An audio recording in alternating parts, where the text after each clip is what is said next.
Après une semaine d'après-combat, les Soudanais espéraient profiter d'un répit, mais ils se sont réveillés finalement sur les bruits de bombes. La trêve a finalement été de courte durée au Soudan, en ce jour de l'Eid el-Fitr. Des combats ont fait rage entre l'armée et les forces de soutien rapide dans plusieurs zones de Khartoum. Les abords du palais présidentiel et du commandement général de l'armée ont été le théâtre d'affrontements. Des explosions successives ont été entendues à Hilat Hamed et à Khoujali, au nord du palais présidentiel, et à Karari, au nord d'Omdurman. Des avions de combat ont même survolé la région, malgré la déclaration du cessez-le-feu.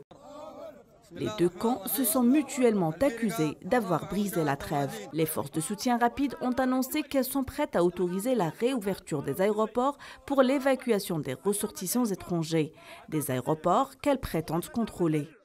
Plusieurs pays, comme l'Allemagne et l'Espagne, ont appelé à un cessez-le-feu pour tenter de rapatrier leurs ressortissants. L'Union européenne se prépare également à évacuer 1500 ressortissants. Le conflit a fait déjà plus de 400 morts, 3500 blessés et des dizaines de milliers de déplacés, selon les Nations Unies.